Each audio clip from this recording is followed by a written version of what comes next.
fasenya itu kan kita di saat berakhir dalam hidup ini juga kan dalam kondisi yang gak enak lah.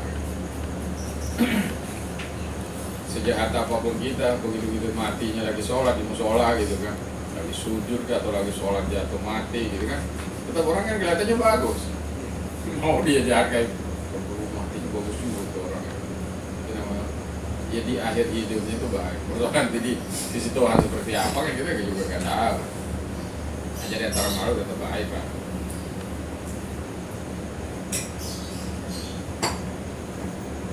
Berarti kalau misalnya seperti itu, berarti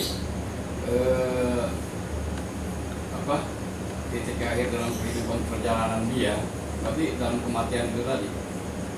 Ya justru kematian itu kan berakhir sesuai dengan apa yang kita jalani, kebiasaan kita. Maka kita suruh membiasakan diri dengan hal yang baik. Sama kayak saya bilang kan minta umat-umat itu kan teman-teman, udahlah jangan jauhin pos gitu. Sesusah-susahnya kita mati dalam kondisi kita masih aktif ke pos, minimal Tuhan tuh kasih kemudahan untuk kita ngumpul. Tapi kalau dia jauh dari pos, dia mati besok kita mau ngumpulnya setengah mati tuh. Ada aja yang lagi buntu ini begitu. Itu tadi saya bilang orang ke Tuhan tapi dijauhin rumahnya Tuhan. Itu gimana coba? Masa orang ke Tuhan jauh dari rumah Tuhan ini? Ya itu tadi karena saking pinternya kan, oh rumah Tuhan kan di diri kita, ngapain aja ke pos? Penting diri kita sama Tuhan ya udah. Nah kalau memang seperti itu nggak ada cerita orang sholat berjamaah itu wajib hukum.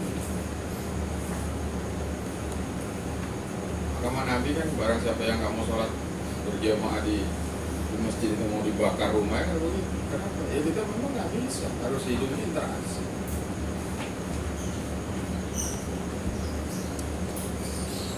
Dan coba kita telusur ya, apa sih kita bilang rugi ke pos itu ruginya di mana sih kalau kita ke pos? Kalau saya bilang kita ada ruginya kan satu materi iya mungkin. Pasti nggak akan rugi sebenarnya kalau mau ditelusuri dengan baik. Karena nggak akan ada ruginya orang itu aktif di pos itu nggak akan ada rugi. Walaupun dia cuma datang ke pos itu mungkin cuma nyapu, duduk, ngapain ya, nggak mungkin.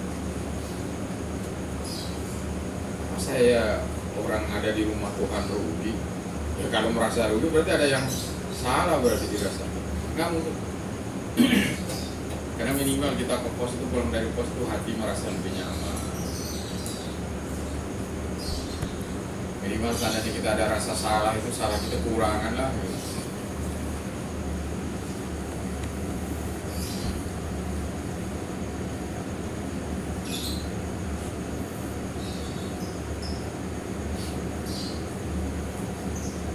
Alhamdulillah saya selama sakit yang kurang enak badan itu aja subuh tetap aja mau sholat ya memang dikasih bantu. Ntar sore kadang-kadang gak enak badan, nah, kalau subuh kan bisa mandi bisa kayak orang kagak sakit gitu ya. Kalau di sore aja kesehatan paru-paru juga kan ternyata berjalan ke sini enggak ya, kita jadi nggak jauh dari pos itu ya, sama kayak kita mau ke Tuhan, kita jauhin rumah Tuhan. Nah sekarang kita yang kebiasa ke tepeko nggak tepeko, yang biasa ke masjid nggak ke masjid, ya kan? Yang biasa ke gereja nggak ke gereja semua. Ke pos juga nggak tahu semua kemana. Pos yang untuk tempat kita ke Tuhan aja nggak juga. Ya itu tadi ya, udah merasa masjidnya di dirinya masing-masing, ya, udah nggak perlu lagi. Dia begitu mati besok dia jalan sendiri ya. Ya kan? Jadi jangan salahin juga.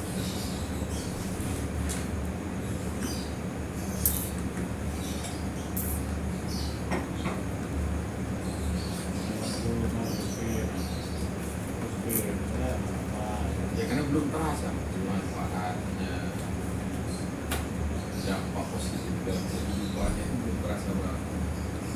Karena buat pribadinya itu kadang-kadang kan gue nggak pos mana-mana biasa-biasa sana sini gitu. Pokok kalau saya nggak datang sholat pada hari itu teman mau kesini saya datang dikira sakit enggak memang dikurangi. Jadi kemarin itu kalau udah habis sholat apa ada itu kayak lebih hiburan. Haji kan selama beberapa hari ini masih diposin dulu. Itu pertama itu.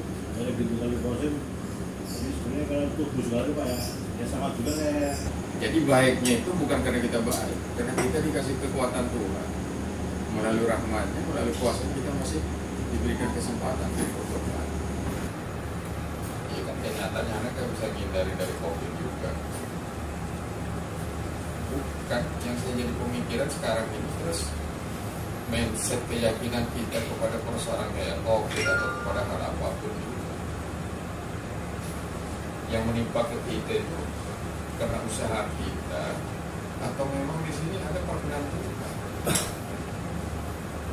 Nah kalau sesuatu ada izin Tuhan mau di mana juga itu semua bisa terjadi dan kepada siapapun.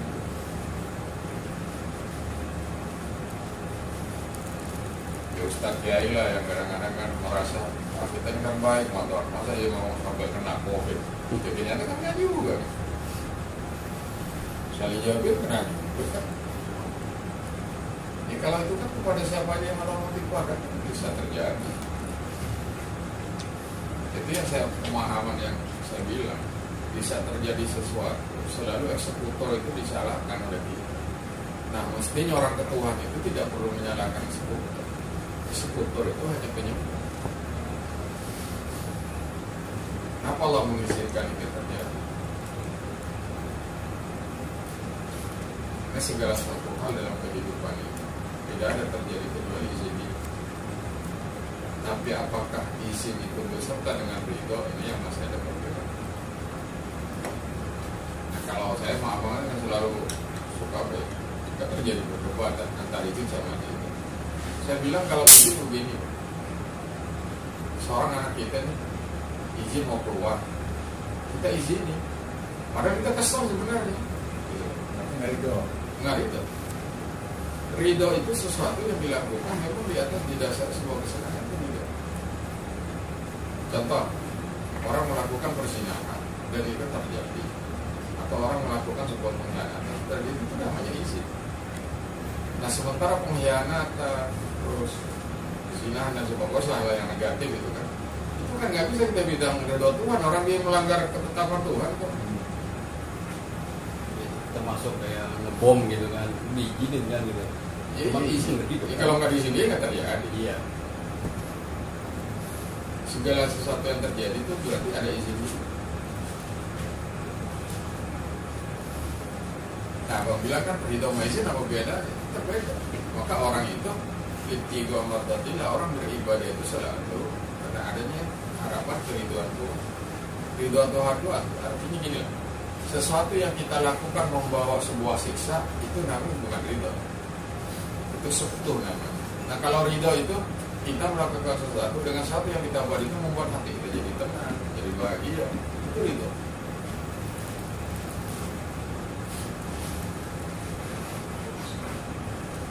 Nah mungkin kalau kita pergi ke Bandung lah ya.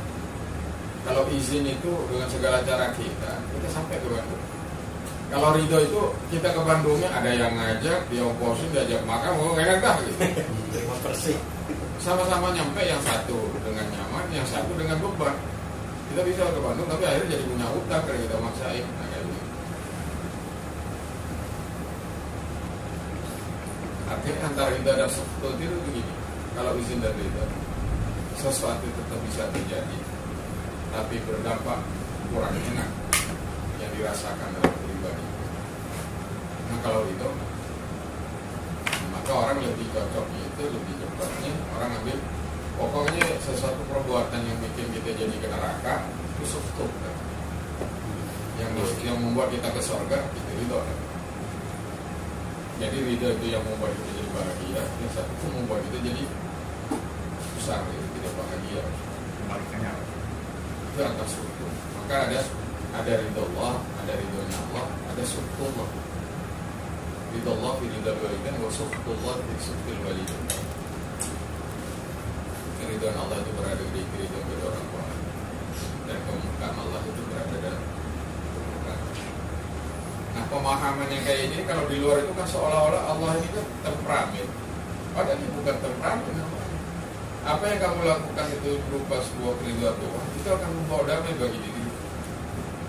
Dan apa yang membawa kemurkaan Tuhan itu yang akan membuat kamu jadi tersiksa. Jadi ini bukan temperamen Tuhan, tapi ini memang udah sistem Tuhan gitu.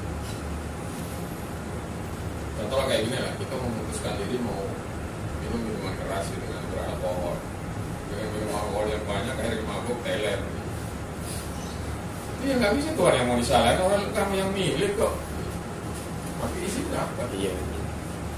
Wah ini kalau nggak izin Tuhan ya saya, iya benar. Kalau nggak izin Tuhan ya nggak bisa. Mungkin tiba-tiba contoh lah kayak orang kita kan, waktu awal-awal masuk zaman ini, tuh pengen minum, kayak tangan terus ada melempar kan, kayak melempar apa, harga jadi minum. Tiba-tiba kita merasakan suatu reaksi yang nggak enak buat kita bisa lakukan. Itu namanya tidak dapat izin.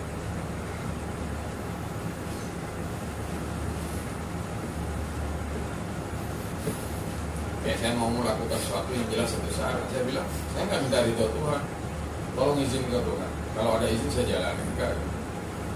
Orang jelas kita salah kok yang mau kita jalanin. Ini gimana kita ngomong ridho?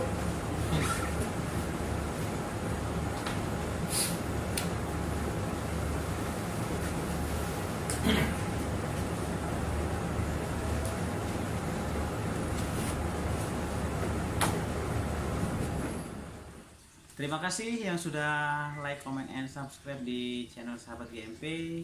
Jangan lupa subscribe juga di channel Resido ART ya. Nanti di kolom deskripsi atau di bawah ini nanti dicantumin.